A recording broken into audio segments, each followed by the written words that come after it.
हाय नमस्कार everybody, how are you, how do you do, I am fine everybody. तर राधाच काळं पाखरू या चॅनलवर तुमचं सगळ्यांचं स्वागत आहे आणि ते पण सहर्ष आहे का नाही. तर एव्हरीबडी ह्या बघा, एक कमेंट वाचली होती की राधाताई जराला जिरी लाव, अशा जिरीचं नाव काढलं तर मनानं डोळ्यातनं पाणी यायला लागलं, कारण आग उठत नाही भीती वाटायला लागली. मग जिरी काय लावली नाही आणि सकाळी झोपेतनं उठले, आंघोळीला गेले. आंघोळ करताना तुम्हाला सांगते ध्यानातच नाही मला जर आलाय म्हणून. कुरमुडी जर साडी हे बघा आशी ना आशी केली का चहा प्यायल्यावर, अगा गा गा गा गा गा गा एवढा जीव तर मळला काय सांगू तुम्हाला, लय जीव तर मळला. तर आज आमचा गॅस भरून आणायचा आहे. तर 10चा टायमिंग दिला होता, तर आता 10:30 वाजल्यात, पण अजून काय आम्हाला न्यायला कोणी आलेलं नाही. आणि काय कमेंट्स अशा पण आल्या होत्या की पांडुदादाची, आप्पाची, सोमादादाची गाडी भेट घे, ते तुम्हाला तुमच्या गावाकडचे आहेत, तुम्हाला मदत करतील असं तसं. तर विचारलं मी आप्पाला हे ते, पण त्यांचा काय गॅस भरून आणलेला आहे वाटतं, त्यामुळं त्यांना तर काय महिनाभर तर काय भेटत नाही, कारण ते काहीतरी नवीन नियम लागले तर वाटतं हे का नाही. मग विचारलं होतं आणि विषय आला कामाचा. तर कामासाठी पण छोकलीचा वाद गेला होता आपाच्या इकडं, आपा बघतो म्हणलं तर काम. तर तो काय होत आहे आणि विषय आला अजून रविदादाचा. तर रविदादा बाहेर गेलेला आहे तर कुठंतरी, तर रविदादा म्हणलं तर आल्यावर गाडी भेट घेतो. कधी तारावरती गेलो थोडं लयच आवाज घुमतोय. तर रविदादा बाहेर गेलेला आहे, तर ते आल्यावर येतो म्हणलं इकडं गाडी भेट घेतो म्हणलं, काय अडचण असते तर. आता कसं आपल्यासाठी नवीन ठिकाण आहे आणि मग आपल्या ओळखीचे हे अहो तसं म्हणायला गेलं ना, ज्यांच्या भरोशावर आलो ना त्यांचं अगोदर बघायला पाहिजे ना की त्यांचं म्हणणं काय आहे हे ते. तर थोडेसे तारांबळ होईल, पण कसं ह्यांच्या भरोशावर यायचं, ह्यांना आपलं सगळं ॲडजस्टमेंट करायचं आणि आपण लगेच दुसरं आपल्याला हे झालं की आपण दुसऱ्याचा लगेच आधार घ्यायचा. तसं म्हणायला गेलं तर मी एक छोटासा व्हिडिओ जरी केला का नाही की मी अशा अडचणीत आहे, मला काम पाहिजे हे ते, तर माझ्या मदतीला भरपूर धावून येणार आहे. तर माझे सबस्क्रायबर, माझे यूट्यूब फॅमिलीमधले मेंबर बरेच जण बारामतीत आहेत, पण मी स्वतःहून कॉन्टॅक्ट करत नाही. नाहीतर इंस्टाग्रामला तर का नाही तुम्हाला सांगते ढिगाराच्या ढिगारा लागला मेसेजचा आणि कमेंट्समध्ये पण लागलेला आहे. तर जरा ना मला काय सुचत नाही बघा, बोलाय बी नाही, पाणी बी प्याय नाही, काय नाही. आबाळ तर भरपूर भरलेलं आहे. आता एक छत्रीची तयारी करावं लागणार आहे आम्हाला. आणि विषयाला भीक मागायचं तर ऑनलाईनच्या जमान्यामध्ये कोण भीक द्यायचं आहे का नाही. उगं काय पण बोलायचं नाही है ना, आणि बोललं तर काय नाही चांगलं. आपला एक व्हिडिओ त्यातच तयार होतोय. आज ना उद्या आपल्याला हातात कसं असतं माहिती आहे का, जे आपल्या हातातलं गेलं म्हणून नशिबातलं कधी जात नाही. आता आमच्या नशिबात आई बापा नव्हती, पण आमचा जन्म घ्यायचा किंवा असा आमचा संघर्ष होता. आई बापाच्या मागं पण आम्ही संघर्ष करून कसं तरी रडत पडत का व्हायना, पण एकमेकाचं कुटाणं करत का व्हायना, पण कडला आणलंय. आज उद्या जावं इवं येत्याला, परत सुना बाळा येत्याल, पुन्हा नातवंड परतून सुनांना म्हणायला येतं. या सुना जर म्हणल्या का नाही सासूना आमचं, लेकाला जर म्हणलं का नाही, सण्या जरी उद्या म्हणलं का नाही मग आमच्या आईबापानं काय नाही कमवलं, तर मला म्हणायला तर झालं की अरे बापाची इज्जत घालू घालू घालू घालू तुझ्यासाठी घरदार बांधलं. लेकीनला पण तसं म्हणा येतं, या लेकरांना म्हणा येतं बापाची इज्जत सोशल मीडियावर घालू घालू तुम्हाला शिक्षण पाणी दिलं, तुम्हाला खाऊ पिऊ घातलं हा ना. आईची जात अशी असते की लेकरांसाठी कोणत्याही थराला जाते. म्हणून लोक म्हणतात बाप नसला तर चालेल पण आई जास्त महत्त्वाची आहे. बाप काय दुसरा लगीन करून मोकळा होतो दुसऱ्या परपंचात, पण आई नसली का नाही तर त्या लेकरांचा हाल का नाही कधीच आई होऊ देत नाही. भले ते का म्हणतात 10ची शिंदळं असो, पण लेकरं पाकाखाली घेऊन बसते. म्हणजे आमच्या गावाकडं म्हण आहे तसे, कुणाकडं आहे का नाही मला माहीत नाही. तर माणसानं काय कसं लगेच शोध लावणारे लावते ते. कारण काल त्या परवाच्या दिवशी नाही का भाभी संग मी व्हिडिओ केला होता, तर त्या भाभीनं पण वाचले ना, मावशीनं हे ते मावशी म्हणले माझ्यासाठी तर कमेंट चांगले आले राधा, पण नको आम्हाला व्हिडिओमध्ये घेऊ म्हणले. कसं आहे म्हणले पाहुणे रावळे बघतात व्हिडिओ, पुरुषाला एखादी कमेंट्स वाईट आली की मग नावं ठेवत्याल हे ते, आणि चांगलं नाही वाटत त्या कमेंट्स पाय. तर म्हणले नाहीतर म्हणले आम्हाला मस्त आवडतं व्हिडिओमध्ये यायला, सोशल मीडियामध्ये यायला, पण कसं असतं दुसऱ्यासाठी हे. पण म्हणलं बरं चालतंय, म्हणलं मला कंपनी देत जावं, म्हणलं एका व्हिडिओला बोलत जावा. तर म्हणजे त्या माझ्या व्हिडिओमध्ये जे परके असतात किंवा जे अनोळखी असतात ना, त्यांना कोण काय बोलत नाही, स्वातीला सुद्धा बोलत नाही, छोकलीच्या बापाला बोलत नाही ते.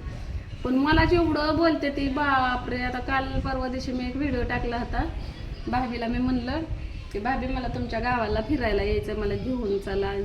तर भाभी म्हणली चल हमारे इधर, म्हणली मेहमान भगवान होते है, असंच म्हणलं ना हमारे इधर. मी इमान मोडला टाकलाय माझा फोन, नेट काय चालू नाही. तर म्हणतात आता भाभीच्या इकडं जाऊन सगळे भया लोक पटव, तुला नवरा चांगला वाटत नाही, तुला भया लोक चांगले वाटते, चांगला तुझा संसार होईल ना. काही काय कमेंट्स टाकते ते, अहो काय तुला सगळं मैत्री करावी का नाही. अरे हा बघा, ती गोष्ट सोडून जीवनामध्ये अजून भरपूर काय काय आहे का नाही सांगा. कमेंट करायची एक पद्धत असते, फॅशन असते. मी तर लाज सोडून दिली, कुणी मला काय पण बोला, पण आपली सोडायची नसते, है का नाही. कसं आहे आता आपल्या ह्याच्यामध्ये जास्तीत जास्त तेच लोक कामधंदा करतात. आपल्यातल्या लोकांना जास्त पैसे आणि सुखाचं काम पाहिजे, बरोबर का नाही. आता लय लांबची गोष्ट नाही, आमच्याच घरातलं उदाहरण घ्या. माझ्या नवऱ्याला गवंड्याच्या हाताखाली कामाला जाऊ वाटत नाही, त्यांना ते काम पण होत नाही. ते म्हणतात ड्रायव्हिंग पाहिजे. आता त्यांची तर इज्जत मी काढली सोशल मीडियावर, दारू पिते बदनामी केलं त्यांना काय ड्रायव्हिंग करायला कुणी गाडी देणं चालवायला काय होईना. आणि गवंड्याच्या हाताखाली तर त्यांना कामं होत नाही, दुसरे कोणची कामं ही ती करायची म्हणलं तर वळकी ही ती लागतात. आणि कसं बऱ्याच काय गोष्टी असतात. पण तिकडली लोक इतकं काम करतात, इतकं काम करतात ना ते कोणचं पण. आता आम्ही एका बांधकामावर कामाला पहिल्याच दिवशी गेलो होतो, स्वातीने किंवा मी पण जाऊ त्या, मी पण वीटभट्टीचं बाशिंग सुटलं तेव्हापासून मी पण वीटभट्टीचं काम करते. स्वातीचं तर अजून काम करते, स्वातीचं अजून दरवर्षी ती का ना वीटभट्टीवर कामाला जाते. जर आम्हाला ती काम होत नाही, पण ते जी एक तिथं UPची का बिहारची एक लेडीज होती, गरोदर होती, जवळजवळ तिला का नाही 7वा-8वा महिना असावा अंदाजे, आणि ती पायऱ्या चढत होती एवढी मोठी पोती घेऊन. तिचं एक छोटंसं मुलगा होतं, ती पण तिच्या कडनं खेळायचं. ती जरी वरती गेली निघून तर ती पोरगा एकटंच खाली खेळायचं.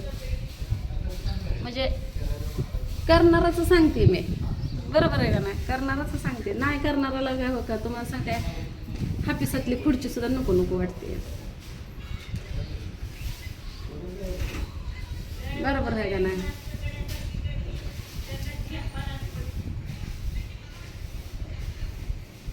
आणि मला अजून असे पण म्हणतात की तू आईला वळण नाही तर लेकरांना कुठून लागणार. मी म्हणते लेकरांच्या नजरेमध्ये मी चांगली राहावं असं मला वाटतं, पण ते वाटतील लहान आहेत अजून, त्यांना मारून हाणून त्यांना कळतच ना. आपण किती बी त्यांच्या पुढे ही करा. एवढा मोठा बाप आता जवळजवळ छोकलीचा बाप तुम्हाला सांगते 40च्या पुढे निघून गेला, 45-40च्या आसपास असेल, आहे का नाही. 40 तर असेल कमीत कमी. तर छोकलीच्या बापाला एवढं मी सांगते समजावते तर तीच ऐकत नाही. तर ते लेकरं लहान आहेत एवढे, मारून आणि हाणून तर काय होणार आहे. एखादी रागाच्या भारात मारलं, लागलं कुठं काय झालं, जीवाला काय कमी जास्त तर कुठं काय करत बसायचं. त्यांच्या नशिबात जे असेल ते असेल. आपलं काम काय 2 टाईम खाऊ घालायचं, वर्षातून 2 वेळास कपडे घ्यायचे. पण त्यांना म्हणजे मी कोणतीच गोष्ट कमी पडून देत नाही, त्याचा त्यांना फायदा घेतला. आणि सारखं ते बोलून माझी एनर्जी इतकी खराब झाली का नाही, मला एक चापट सुद्धा मारू वाटत नाही लेकरांना सोडा, मला कुणालाच काय बोलू वाटत नाही. आणि आता सोशल मीडियावर मला एवढं लोक काय कमेंट्स येत का घाण खालच्या पद्धतीनं काय जण तर काय म्हणत होती माहिती आहे का, तुला काम कष्ट होत नाही तर पुण्याच्या ह्याच्यात पेटत जाऊन बस. इतक्या खालच्या थराला इतकं सहन केलं, मग ते कुणासाठी सहन केलं? आपल्याला 2 पैसे येते हे येते जाते, पण ते पण बंद पडलं. चांगली गोष्ट आहे की कसं असतं, अडचणीच्या टायमाला आपल्याला कोण नसतं, अडचणीच्या टायमाला आपल्याला कोण नसतं. आणि आपल्याकडे काय म्हणतात, जिथं शीतं असतील तिथं भूतं जमतात, मिळतील शीतं तिथं जमतील भूतं, ह्या पद्धतीनं. आपल्याकडे असल्यावर आपल्याला सगळे असतात, आपल्याकडे नसल्यावर आपल्याला कोण नसतं. त्यामुळे लाईफमध्ये पैसा महत्त्वाचा आहे. हाल मग मी माझ्या पोरीला तेच सांगितलं की आता आपली सध्या परिस्थिती अशी आहे की तुम्हाला ॲडजस्टमेंट करावंच लागेल. तुमच्या ध्यानात धरा की बाबा आपला बाप कामाला नाही, जेणेकरून की आपण सगळेजण आयुष करू. आता मी तुमच्यापाशी राहिले तर आपण खाणार काय? पप्पाला तर सांगून सांगून कटाळले, शेवटी मी पप्पाला बोलायचं बंद केलं. म्हणलं तुम्ही पण असंच वागला, असंच तुमच्या मनासारखं राहायला लागला, माझं नाही ऐकलं. मला काय वाटतं, प्रेमानं एकदा सांगितलं तर ऐकावं. आणि की सांगून सांगून किती वेळा सांगणार मी, रोज तेच. तुम्ही आत्ताच परत वयला वय म्हणणार, पुन्हा तुमचा मागचा दिवस परत पुढंच. मग माझ्या मनातून उतरल्यावर मी इंटरेस्ट घेतच नाही. म्हणलं मग तिथं कोणत्या ह्या गोष्टीला हे बरोबर आहे का नाही? मग आता परिस्थिती, आपले आई बाप कामाला जात नाही किंवा बापाला काम नाही म्हणून आपली आई पण आपलं घर सोडून गेली आहे. पण तिथं आपल्याला जिथं आई बाप राहतात तिथं आपल्याला राहवत नाही किंवा करमत नाही. बट तुम्हाला आनंद भेटावं, तुम्हाला कुठं करमतंय? तुमच्या शिक्षणासाठी तुम्ही कुठं राहिलं पाहिजे, तुमचं शिक्षण व्हावं, त्यासाठी मी हॉस्टेलला तुम्हाला टाकावं म्हणलं. कारण आम्ही पण काम करायला मोकळं, तुम्ही हॉस्टेलला पण तुमचं शिक्षण होईल. तर तुम्हाला हॉस्टेलला राहू वाटत नाही. होते ते टाकते एवढी वाटते. मग तुम्हाला हॉस्टेलला राहू वाटत नाही. मग मी तुम्हाला विचारलं, तुमच्या आनंदाबरोबर तुमचं शिक्षण पण व्हावं, तर तुम्ही म्हणलं आम्ही इथं शिकतो, शिका बाबा म्हणलं. पण तिथं पण तुम्ही जर करमत नाही म्हणून मैत्रिणींच्या घरी जाऊन राहणार म्हणजे तिथं बसणार उठणार, आपल्या घरी कोण नाही, पोरगी तिकडं जाते वाटतं, आपलं बंद घर आहे त्या घरी जाऊन आंघोळ हे ते करते, खायला आणि झोपायला तिकडं नाता भाऊजीच्या इकडे येते, दिवसभर शाळेतनं आली की मैत्रिणीकडे अशी करते. मग नाता भाऊजी नंदनबाई सांगत होते. म्हणलं आता करू दे, त्यांच्या नशिबात जे असेल ते घडल. म्हणलं मी तर कवर काव करू म्हणलं, कुणाच्या भरोशावर ठेवू? त्यांना माझ्यापाशी ठेवायचं म्हणलं तर त्यांना इथं करमत नाही, इथं राहू वाटत नाही आमच्यापाशी, त्यांना भाळवणीच पाहिजे. आणि त्यांच्यासाठी मी भाळवणीत जाऊन राहिले तर म्हणलं तिथं काय करू, काय खाऊ, कुणाच्या भरोशावर खाऊ? ज्या बायांना नवरा असतात त्या बाया नवऱ्यांच्या भरोशावर राहतात, ज्या बायांना नोकरी असतात त्या बाया नोकरी करतात की नवऱ्याला हातभार लागावं म्हणून. मी पण माझ्या नवऱ्याला हातभार लागावं म्हणून मी संग मग परपंचात काय कमी नाही पडावं, लोकापुढं हात नाही पसरावं, ह्यासाठी मी पण 2 पैशाचा आधार दिला तर ते म्हणते चांगलं कमावते, चला ह्याच्या जीवावर बसून खाव. आणि मी एवढं संसारासाठी जीव तोडून नवऱ्याला बोलते, पण नवरा माझा लोकांचंच ऐकतो जास्त. काय करायचं? अशा गोष्टी असतात त्या. हा बघा, लोक आपल्याला काय म्हणतात त्याच्यापेक्षा आपल्याला काय वाटतं ते महत्त्वाचं आहे. आता मला काय वाटतं, माझ्या लेकरांना चांगलं शिक्षण घ्यावं, मी कामाधंद्याला मोकळं व्हावं. भरपूर वर्ष मी वीटभट्टी केली, पण आता वीटभट्टी सोडून दिली तर नाही वीटभट्टीवर जायचं, आपलं दुसरं काहीतरी काम करायचं. आता कसे लागले कामाला तरी असला प्रयत्न का माझं, तसं तोंड द्यायचं नाही ते ना.